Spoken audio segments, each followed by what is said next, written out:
What's going on, guys, and welcome back to another episode of the Youth Club. This is episode number 12, and today we have 3 more games with our teenagers as we take on Hull, Watford and Crystal Palace. In our last game, we beat Arsenal by 1-0 in so far the best result of the series so far, and we've only had 1 loss in our last 5 games. Things are looking so much better at Ferry Carry Park right now, and with us out of the relegation zone too, it's all positives right now. And before our first game against Hull, we're going to take a look at some youth players I've given contracts to, and hopefully some more stars have been born in the Wexford youth team. Well, right now, everything is positive at Ferry Carry Park. We're focusing on the positives and we're seeing a lot of good things happen. Patrick Murphy is now returning from injury, and as you can see today as well, we have 5 more players to take a look at in the first team after getting given contracts. I'm hopeful for at least 1 or 2 decent players. Well, I mean, I said it was all positive. Maybe I spoke a little bit too soon. Our first player is Oliver Harris, a cam, 47 overall.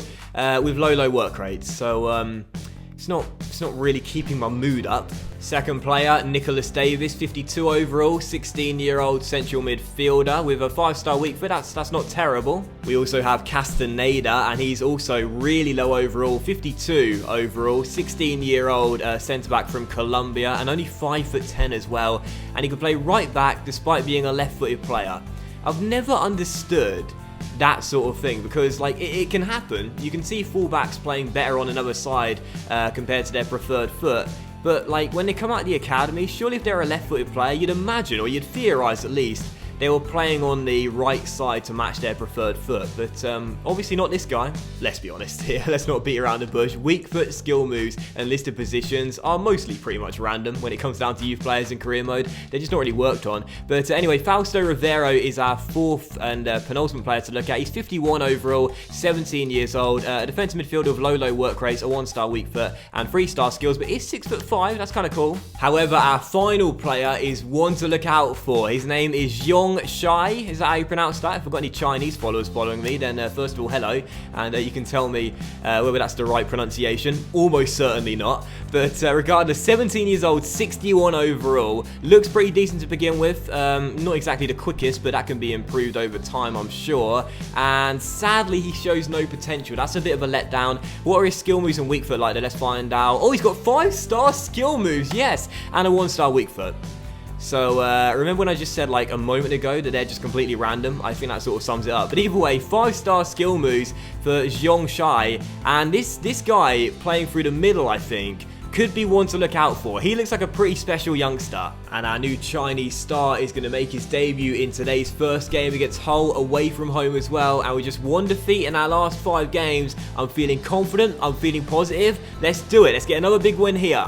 And you can see the table, reasons to smile right now. We may only be 1 place above the drop. We've got a game in hand on Palace Stone with 2 points clear right now. I'm feeling good. And this is the Hull City lineup as well. Abel Hernandez is their main man up top. Sean Maloney supporting just behind as well.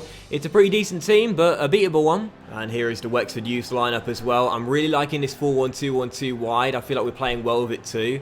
And I must say, Jay Evans has looked quite good since Murphy's been injured. We've got the new Chinese star playing Cam in this game. I'm very confident of a big result here, which would extend our current run of forms, just 1 defeat in 6 games, and hopefully 2 wins from 2. Come on, the teenagers. It's Jake Livermore for Hull City, and the former Spurs midfielder finds Snodgrass, who takes it around Bayo. Still Robert Snodgrass through towards Odubajo. Great cross to the centre, and Abel Hernandez heads over. Brown with the throw, looks for Griffiths, finds him, and Jonathan Griffiths gives it back towards Callum Brown, who scored in the last game. That's a foul, referee, thank you. Taylor with the free kick though, whip it in towards the centre, and Brown goes up for the header and puts it over the bar. Twice we've seen players get space in the area for a header on goal, but both attempts going off target. Still 0-0. We've got to take one of these chances if we want to win this game. That's the most obvious thing anyone's ever said.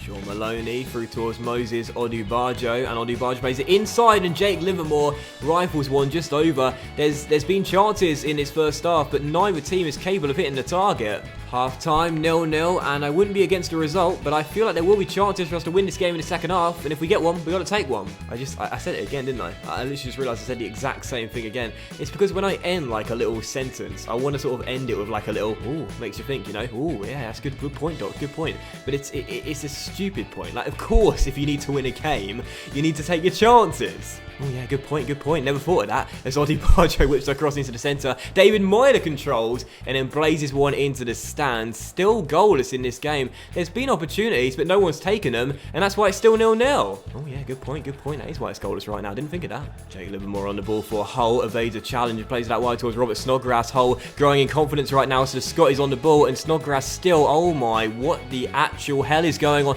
What? Can I just... What? Murphy makes a brilliant save. What? And there it is, 0-0 the final score. Not the best of games, although there were a few chances for both sides. But I'll take the goalless draw. It's now just one defeat in our last 6 games. It's not a bad result. Focus on the positives. And when you look at these stats, you'll see Hull were the better team. I'm not going to try and deny it. But the goalless draw, in my eyes, is not a bad result at all. Focus on them positives. I'll take the draw. We stay above the relegation zone. Every point matters. That's how you got to look at it. One game down, now we're moving straight into the second one, Watford at home, and it's worth pointing out our first ever win in the series was against these boys. Let's get a big one here and beat them at Ferry Carry Park too. Plus, our last game at home was a 2-0 victory over Arsenal, so really feeling confident right now. Got to keep this run going. And this is Watford's team as well. It's a beatable one, just like Hull's team, it's a beatable one. I mean, I know we didn't beat Hull. But it's a beatable team anyway, so come on Wexford, let's get another big win.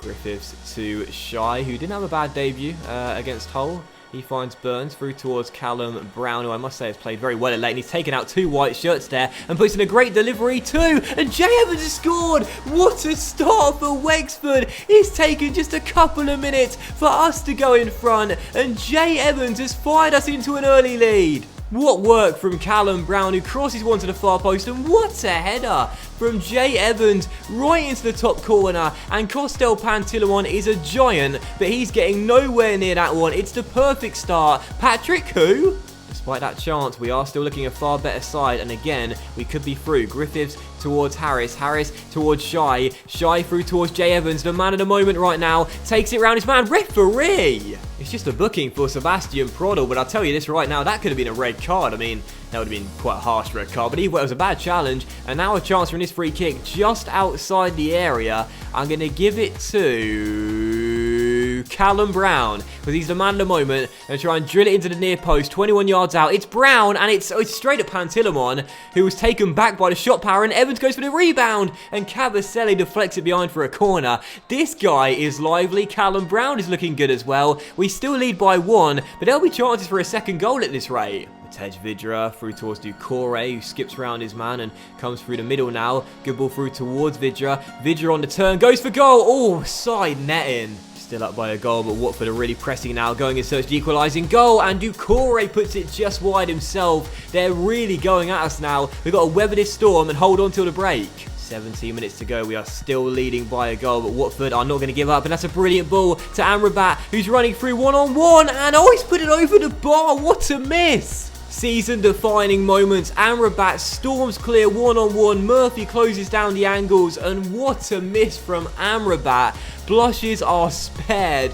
We still lead. That was a heart-in-mouth moment, and oh my goodness, how did we escape from that? And there it is, it's all over. Final score, Wexford 1, Watford 0, and we've done it again. Ferry Carry Park is a fortress. Being clinical is important, and these stats prove it. Watford matched us every step of the way, but the shots on target stat is the most important one here. We had 6 and they had 0, and that's why we get the win by a goal to 0. And I say that was the most important stat. Of course, that's the most important stat. We win the game. It's just 1 defeat in 7 games. We're dragging ourselves further up the table. Ferry Carry Park's a fortress. Oh my goodness, we can keep them up. We're just on fire right now.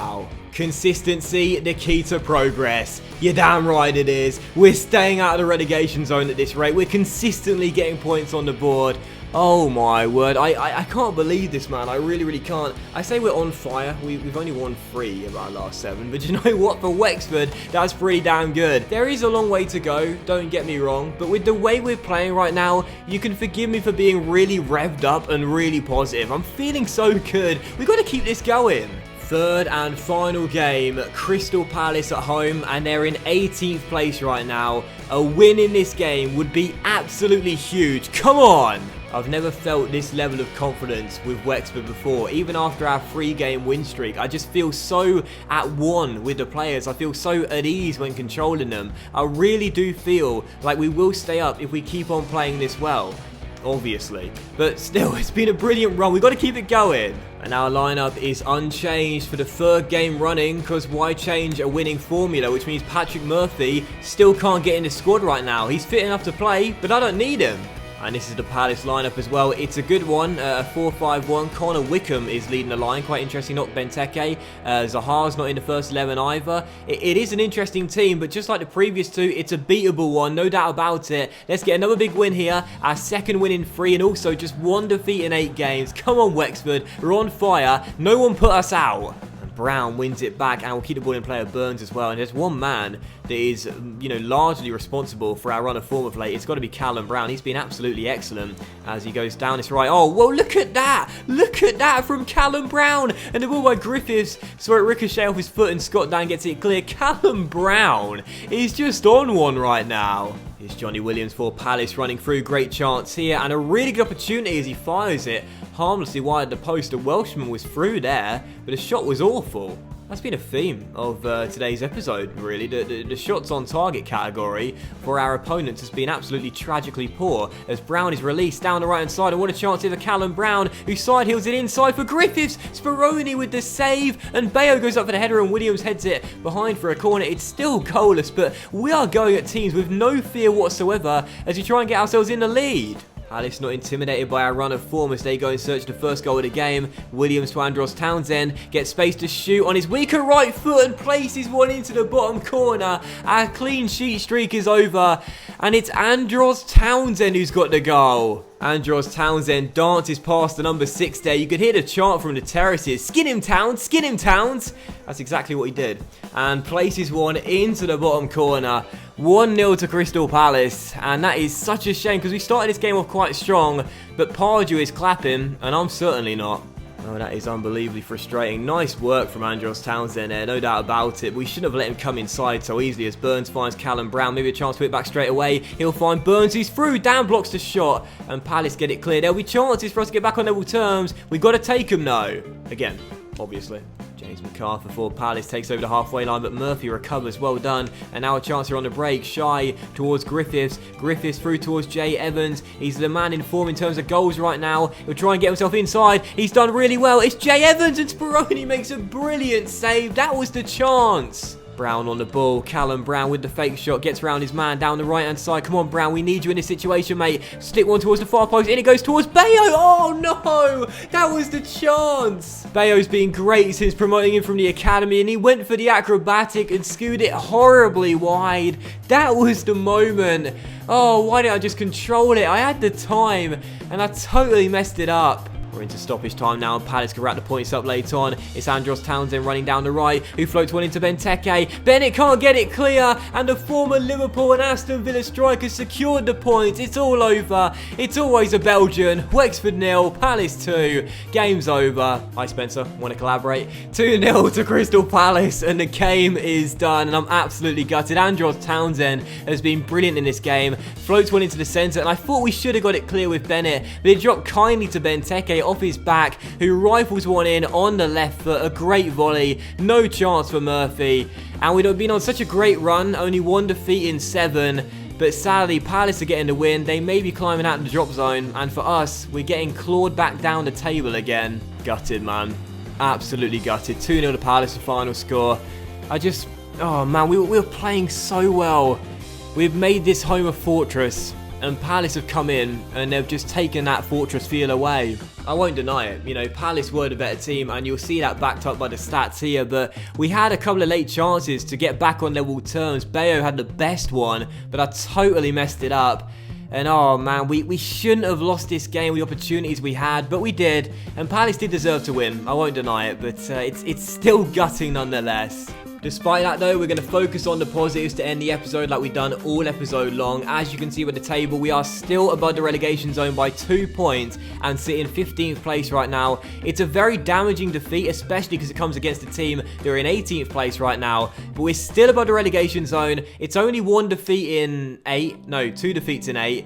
and we're still doing enough as things stand. So come on, Wexford, let's pick ourselves up and return to winning ways in the next game. And that will end today's episode of the Youth Club as well, guys. So a big thank you for watching. I really hope you have enjoyed it. If you did enjoy today's episode, then please do consider leaving a like, as likes are, of course, very much appreciated, and they really help the channel out as well. Much love to each and every single one of you. Have a fantastic weekend, and I'll see you for the next episode of the Youth Club very soon. And as it turns out, I do need Patrick Murphy. So he's not been part of the matchday squad for a while, but you better believe one key change for the next game in the next episode is his reinstatement to the team in some form. We can't cope without Patrick Murphy forever. I knew that was going to be the case, but I just didn't want to believe it.